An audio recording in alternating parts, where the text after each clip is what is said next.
Friends, Ravi, a 20-year-old boy, lived with his parents in Indore. As soon as he finished his college studies, he decided that he would not do a job but would start his own business.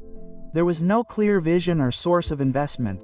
There was just a strong motivation that was pushing him to move forward. Every morning as soon as he woke up, he would start watching business ideas, startup stories and motivational videos on YouTube and Instagram. He felt that if he worked hard and had a little luck, his life would change. One evening he was sitting in his room and scrolling reels. Then he saw a video of a well-known entrepreneur in which he said in a very low but sharp tone, "If you want to get rich, do not start a business." Now Ravi seemed to have stopped after hearing this. The question immediately came to his mind, what? If you want to become rich, do not do business. Hearing this, his confusion increased further because a few months ago, the same person was saying in an interview that one can start his business journey even with zero investment. But that one thought got stuck in his mind and his entire motivation broke down, and it also left a lot of questions in Ravi's mind. Why would that entrepreneur have said this? Is business really so risky, or is there some hidden truth behind it? He kept thinking about this for the next few days. Then in the daily hustle and bustle, this thing slowly started getting into his mind. Then one day when he was passing through the market, his eyes fell on a big poster. It was written on it "Live Workshop on Business Secrets," and the poster had the same entrepreneur's photo. Now Ravi was more confused. His curiosity suddenly arose again. He thought that this is the same person who had said that do not do business to become rich. And this same person is coming to teach business secrets. What does this mean? Ravi took out time and went first and enrolled for that workshop so that he could get the front seat and also a chance to ask questions to that entrepreneur.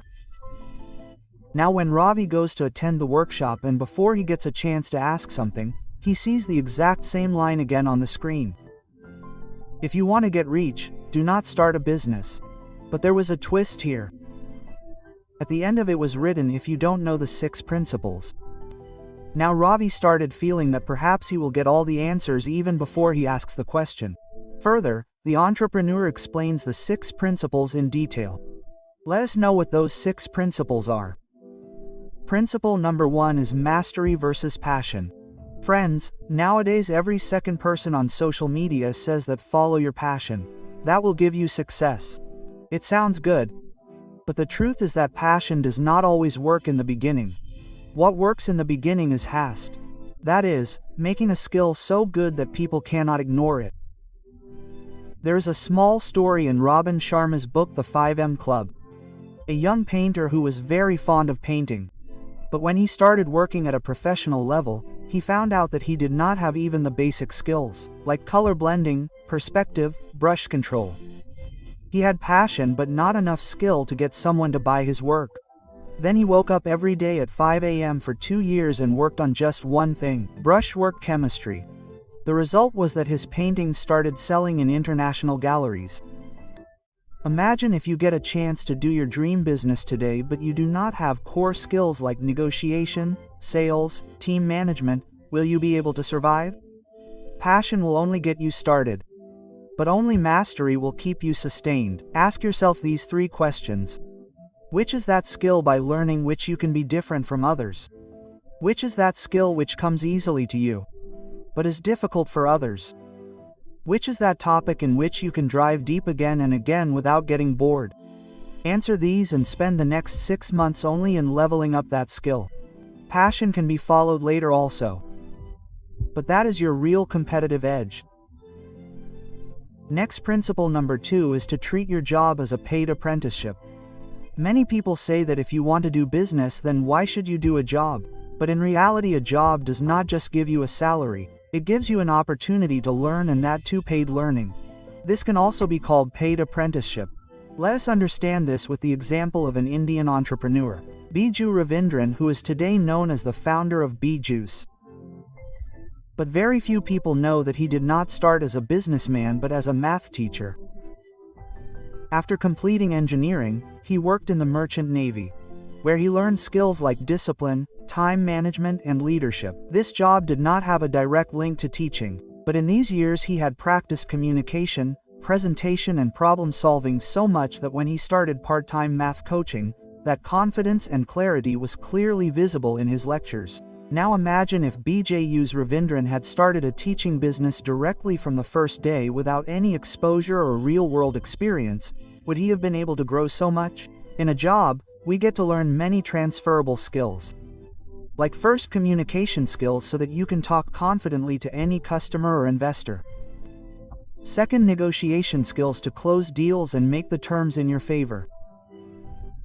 Third, reliability to face rejection and stand up again, which you should not consider as just a means of earning money. Consider it a platform where you are getting free training for your future business. The only difference is that here you are getting money along with learning. If you want to learn sales, then you can do a sales job. If you want to understand marketing, then you can work in a digital agency. If you want to learn operations, then you can work for an entry-level role in manufacturing or supply chain. The job does not limit you for lifetime, but the right job can definitely give you skills for life. And once you learn these skills, business becomes not only possible but also profitable. Next, principle number 3 is network and reputation building. Friends, there is a famous quote, "Your network is your net worth." Business does not run only on ideas and products. The real fuel is your network and your reputation. Both these things are such assets which compound. The more you invest, the more you will grow. Keith Ferrazzi's famous book Never Eat Alone has a simple but powerful principle. Give first, that is, first give value, then expect a return. Keith did the same in his career. He approached every person thinking, how can I help them? And this attitude opened such doors for him which were always closed for others. Building a network does not mean just collecting LinkedIn connections or visiting cards. It means building authentic relationships. Give genuine value to people and keep your reputation clean and strong. For this, follow these 3 actionable points. Value first approach. Solve something with your contacts first. Give them a resource or make their work easier without asking for anything in return. Follow-up habit. Don't forget after meeting someone once.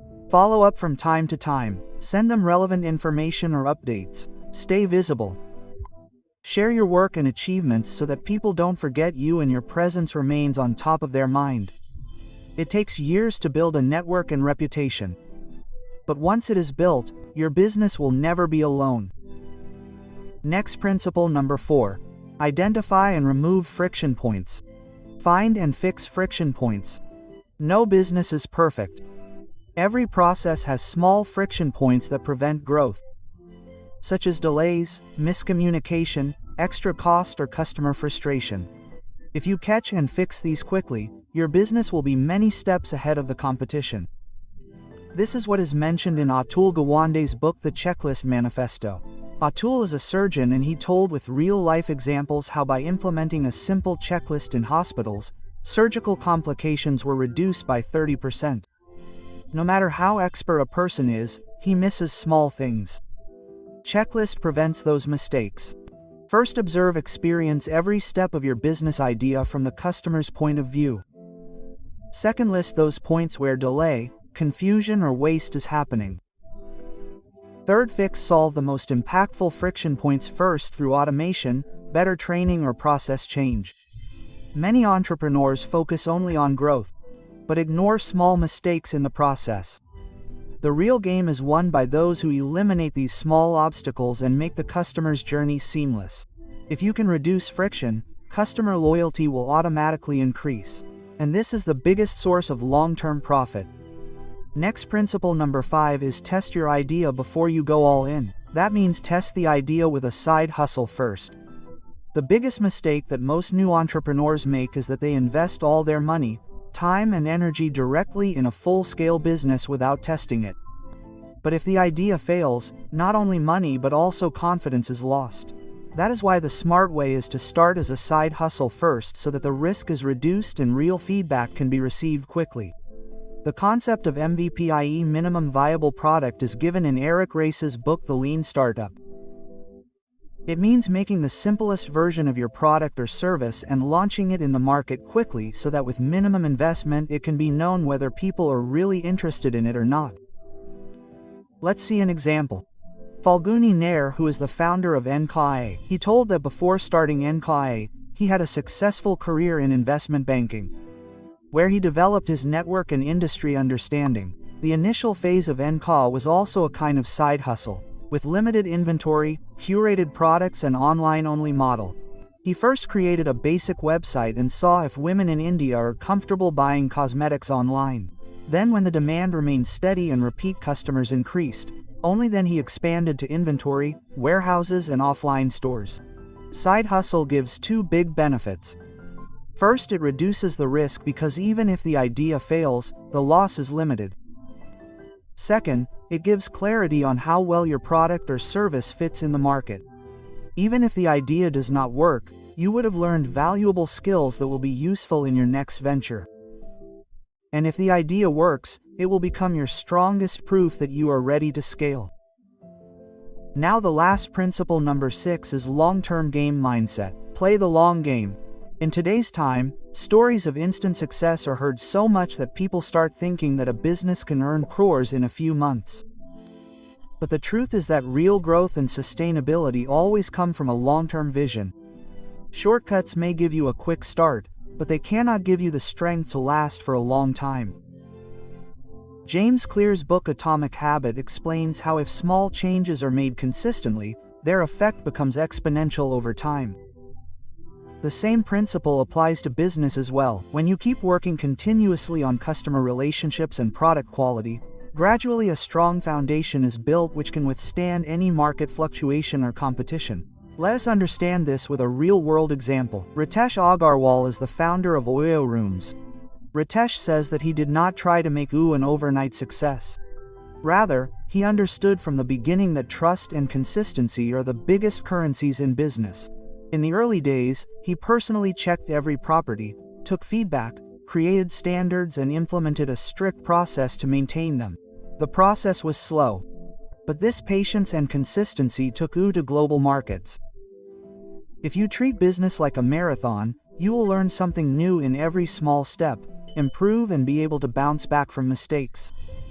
A long-term mindset keeps you grounded even in ups and downs and ensures that your business not only launches but remains relevant and profitable for years. Friends, these are the 6 principles that are very important to apply before starting a business. Passion or money alone is not enough. Without the right skills, the right mindset and the right strategy, a business cannot last long. Sustainable success does not come from shortcuts but from studied progress. This clarity is the biggest asset for any entrepreneur. So friends, that's all for today's video. Hope you like this video.